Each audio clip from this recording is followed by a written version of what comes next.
L'information dans son exactitude, son équilibre et sa clarté. Mesdames et messieurs, bonsoir à tous et bienvenue au journal sur Camnews 24. Au sommaire de cette édition, promotion des langues locales, le sujet préoccupe les pays de l'Afrique centrale et de l'Ouest.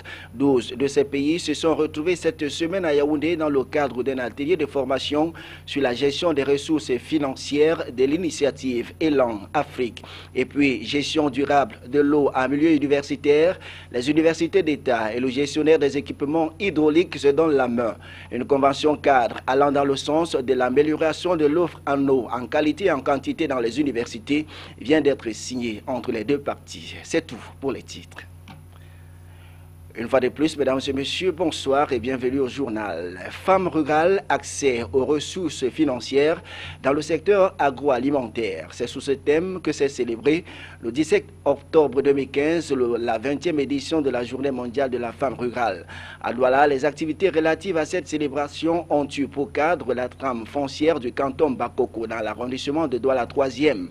L'événement a été présidé par le préfet du département du Vouri, Nasri Paul Beya, en présence du sous-préfet de l'arrondissement de Douala 3e, Njoya Zakariaou, et du chef du canton Bakoko, Sa Majesté Madiba Songé. Cette rencontre des seigneurs de la terre a permis aux populations de découvrir les richesses de la terre ainsi que leurs multiples transformations à travers des expositions. Sketchs et autres défilés ont ponctué cette journée de célébration. Nous vous proposons à présent quelques réactions recueillies au thème des festivités de Douala.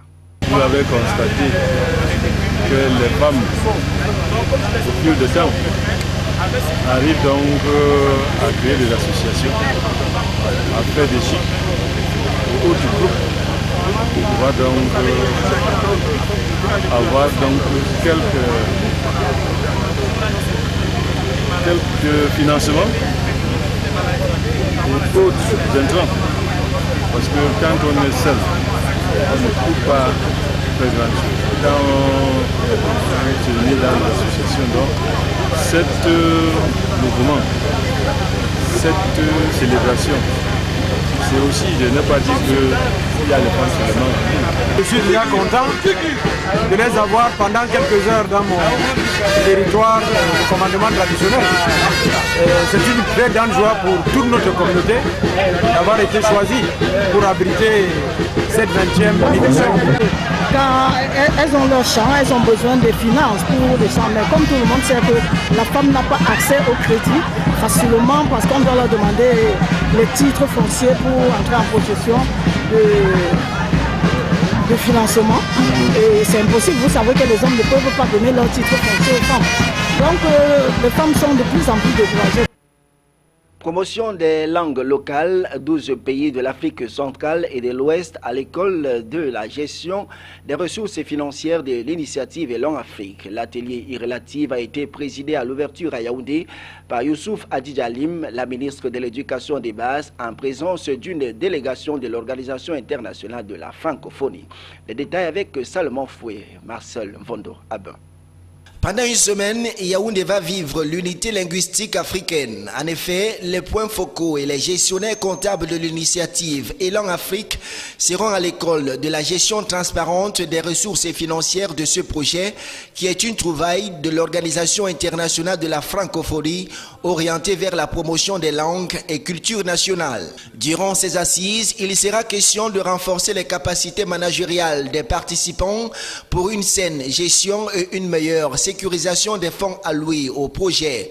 Ils sont issus des 12 pays d'Afrique centrale et de l'Ouest sous l'encadrement de l'expert de l'OIF et de l'Agence française de développement. Les 8 pays qui étaient déjà membres de l'initiative dans la phase 1 étaient déjà formés. Donc c'est d'insister sur ce qu'on a déjà fait. Pour les 4 pays qui intègrent, c'est de les former aux procédures de présentation des états financiers. Parce que pour financer, pour faire fonctionner ce projet, nous avons reçu des financements du bailleur multilatéraux, en plus des financements de l'OIF. Nous devons rendre compte à ces bailleurs.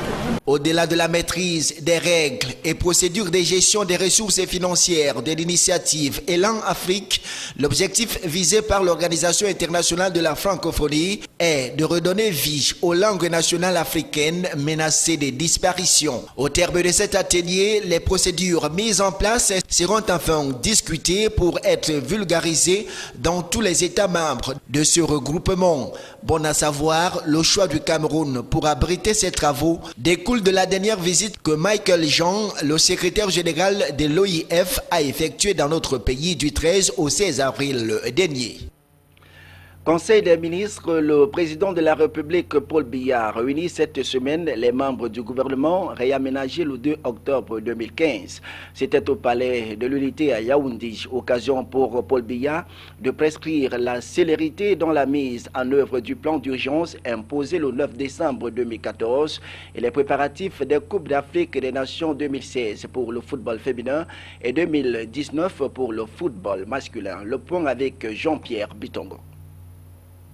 Selon les experts en hydraulique, le Cameroun recèle d'énormes potentialités en ressources hydrauliques. Le volume des précipitations interannuelles représente 762 millions de mètres cubes. Or, malgré ces multiples atouts, l'eau, précieux liquide nécessaire à notre existence, continue d'être inaccessible à un grand nombre. De plus, le peu d'eau disponible est souvent pointé du doigt comme étant un liquide de mauvaise qualité. Pour éviter que cette eau ne soit servie aux populations dans les mauvaises conditions d'hygiène, le concessionnaire du patrimoine public garant de la gestion des équipements hydrauliques entend à travers les conventions cadres signées ce mardi à Yaoundé avec 3 universités publiques relever ce grave manquement. Ces partenariats entreprises-universités visent donc à échanger les connaissances, promouvoir la recherche fondamentale et appliquée dans les différents domaines liés à l'eau potable et à l'assainissement hydraulique, renforcer la professionnalisation des enseignements dans les universités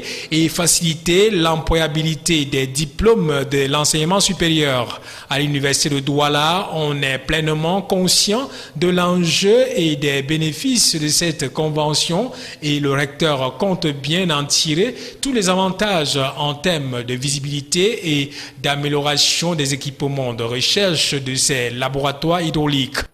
Il y a cette symbiose qui désormais est concrète entre l'université, on ne parlait que de la mienne, l'université de Douala, et le monde industriel et l'entreprise.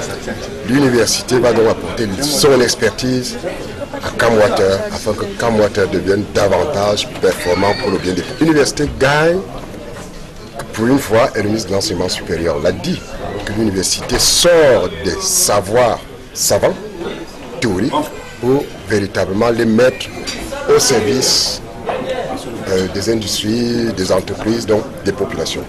Le ministre de l'Enseignement supérieur et le concessionnaire du patrimoine public garant de la gestion des équipements hydrauliques ont tous salué la démarche partenariale qui permettra surtout aux étudiants à travers leur université de bénéficier de connaissances pratiques grâce aux stages qu'ils pourront effectuer en entreprise dans le cadre de la professionnalisation des études universitaires en vue de leur intégration dans le marché du travail. Voilà, vous l'aurez remarqué par vous-même, c'est plutôt cet élément sur la gestion durable de l'eau donc en milieu universitaire.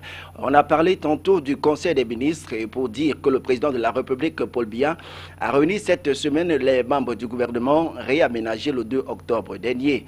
C'était au palais de l'unité à Yaoundé, occasion pour Paul Biya de prescrire la célérité dans la mise en œuvre du plan d'urgence imposé le 9 décembre 2014 et les préparatifs des Coupes d'Afrique des Nations 2016 pour le football féminin et 2019 pour le football masculin. Le point avec Jean-Pierre Bitongo. Au départ, Paul Biya a réitéré aux familles éprouvées ses très sincères condoléances ainsi que celles de la nation tout entière suite au gigantesque mouvement de foule survenu le 24 septembre 2015 à la Mecque et qui a causé la mort de 76 Camerounais. faisant savoir qu'il a instruit le déblocage d'une aide spéciale en faveur des blessés et des familles des victimes. À cet égard, il a décidé que ce 16 octobre 2015 sera une journée de deuil national.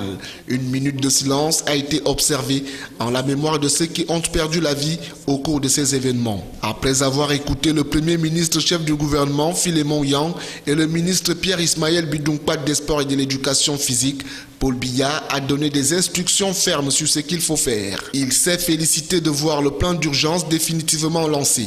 Conscient du fait que son peuple veut voir ses conditions de vie améliorées, il attache une grande importance à l'exécution de ce plan d'urgence. À l'en croire, le plan d'urgence et l'organisation des 2 CAN sont de grands défis que le gouvernement doit relever. Pour ramener l'harmonie et la cohésion au sein de sa nouvelle équipe, contrairement aux infidélités et autres coups de gueule qui auront auparavant mis à mal la solidarité gouvernementale, Paul Biya a instruit son gouvernement de corriger les déficiences constatées en organisant une meilleure coordination entre les départements ministériels. Pour ce, Philémon Yang devra veiller à une meilleure implication des ministres délégués et des secrétaires d'État. De même, des efforts devront être faits pour accélérer la maturation des projets et éliminer les situations de blocage dont on ne perçoit pas toujours les raisons. Par ailleurs, il a prescrit le règlement du problème de la sous-consommation des crédits qui pénalise le redressement du Cameroun et une veille permanente sur la qualité de la dépense publique. À tous, il leur a demandé d'être habités de façon constante par la discipline, l'esprit d'équipe, le dévouement, la loyauté, l'intégrité et le patriotisme. Des principes qui, selon lui, constituent la force des grands commis de l'État et des bâtisseurs. Pour ce qui est de la défense du territoire camerounais, de la protection des populations et de leurs biens, Paul Biya a fait savoir qu'aucun effort ne sera ménagé à cet égard. Ceci étant rangé au premier rang des priorités du gouvernement, la seconde priorité, à l'en croire, sera de tout faire pour maintenir, voire augmenter le rythme de la croissance. Exploitation du fer de Balam, le gouvernement lance la mise en place des premières unités opérationnelles. Le ministre de l'économie, de la planification et de l'aménagement du territoire, Louis-Paul Motazi, a procédé cette semaine à l'installation de Blando Talatala, le tout nouveau coordonnateur de l'unité opérationnelle de gestion du programme d'aménagement et de développement intégré dans la boucle minière du Dja et de la zone frontalière adjacente. Le compte rendu de Salomon Fouiche et de Marcel Mvondo-Abin. Nommé par décret du Premier ministre chef du gouvernement signé en date du 9 avril 2015, l'honorable Blando Talatala, ingénieur agronome de classe exceptionnelle, âgé de 53 ans, a été officiellement installé dans ses nouvelles fonctions de coordonnateur de l'unité opérationnelle de gestion du programme d'aménagement et de développement intégré de la boucle minière du Dja et de la zone frontalière avec la République démocratique du Congo, marquant ainsi le début de la mise en exploitation du gisement de fer de Balam par le gouvernement camerounais. Le programme ainsi lancé a pour objectif global l'amélioration des conditions de vie des populations de la zone cible et de promouvoir des échanges transfrontaliers dans la dite zone à travers l'aménagement et la construction des infrastructures socio-économiques de développement et l'appui institutionnel dans le cadre de l'exploitation du gisement de fer de Balam et d'autres projets miniers structurants dans la région concernée. Nous étions d'abord dans ce qu'on appelle un PPP, un partenariat public-privé entre nous et les partenaires, mais à cause de la chute du prix du fer de Balam dans les marchés internationaux, le chef de l'État a autorisé qu'on aille dans ce qu'on appelle un endettement souverain, c'est-à-dire que c'est maintenant le gouvernement, l'État du Cameroun lui-même qui prend à sa charge la construction des infrastructures, que ce soit les 535 km de voies ferrées entre ça s'appelle Nabeba au Congo, Mbalam au Cameroun et le port de Kribi, et d'autre part la construction du terminal minéralier au port de Kribi. C'est l'État lui-même qui va s'en charger. De la détermination mise en place par les experts, l'exploitation du gisement de fer de Mbalam couvre en partie les régions de l'Est et du Sud, impliquant 11 arrondissements dans ces deux aires géographiques. De manière spécifique, le programme vise la mise en œuvre d'un dispositif de désenclavement de la boucle minière du Dja, assurer un développement économique rural intégré, améliorer l'accès des populations aux services sociaux de base, améliorer la la sécurisation de la zone frontalière et la mise en œuvre des stratégies d'appui conseil, d'appropriation et de transfert progressif des acquis au bénéfice des communes de la zone d'exploitation. Au tout nouveau coordonnateur, le ministre de l'économie, de la planification et de l'aménagement du territoire, Paul Motazé, a prescrit l'esprit d'équipe et une franche collaboration avec la hiérarchie. De la santé, pour sortir de ce journal, le comité de pilotage du programme conjoint ministère de la Santé, Agence française de développement et coopération allemande s'est réuni cette semaine à Yaoundé. C'était à l'effet de faire le point sur le CD2 Santé 101, donc d'un montant de 90 millions d'euros et de revoir les procédures légèrement lourdes entre les différents partenaires du Cameroun. Les travaux étaient présidés par le ministre André Mamafouda de la Santé publique. Le point avec Jean-Pierre Betongor et Joseph Ateba. À en croire le ministre de la Santé, le volet 1 de ce programme conjoint qui a pour noyau central la santé maternelle a permis au Cameroun de soutenir le renouvellement de l'équipement de froid en ce qui concerne le programme élargi des vaccinations avec l'acquisition des chambres froides, des vaccins et des incinérateurs. Ce programme a alors soutenu les grands réseaux privés non lucratifs de santé qui représentent 40% de l'offre des soins, l'achat et appuie la lutte contre le VIH-Sida à travers la formation du personnel et le renforcement des centres de traitement. Aussi a-t-il contribué à l'achat d'antirétroviraux. Nous nous réjouissons aujourd'hui que nous avons consommé un financement dans l'ordre de 95%, ce qui nous a permis, dans le cadre de la santé maternelle, d'introduire l'approche des kits obstétricaux au niveau de nos partenaires institutionnels, à savoir les confessionnels, réseau catholique, réseau protestant, réseau musulman et la fondation Adlochem. En ce qui concerne le deuxième volet de ce programme, qui est de 55 millions d'euros et demi, il a déjà permis de lancer le chèque santé qui est testé en direction des femmes enceintes. Il coûte 6 000 francs alors que les charges inhérentes à la femme enceinte jusqu'à l'accouchement sont estimées dans l'ordre de 60 000 francs CFA. Le projet a pour objectif de lutter contre la mortalité maternelle et néonatale. En effet, vous savez que les indicateurs concernant la mortalité maternelle au Cameroun sont plutôt au rouge. Il y a 782 femmes qui perdent la vie en donnant naissance sur 100 000 naissances vivantes. 782 femmes meurent sur 100 000 naissances vivantes. Alors, pour adresser ce problème-là, le gouvernement camerounais justement et ses partenaires ont mis les bouchées doubles en subventionnant massivement le projet Chèque Santé.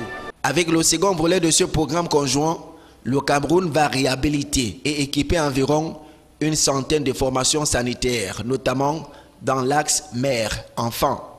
Le C2D, le contrat de désendettement et de développement, constitue pour le Cameroun le plus important programme d'annulation et de reconversion de sa dette extérieure. Et c'est sur ce que nous mettons un terme à cette édition d'information. Mesdames et messieurs, merci à tous et à toutes de l'avoir suivi. Bonsoir.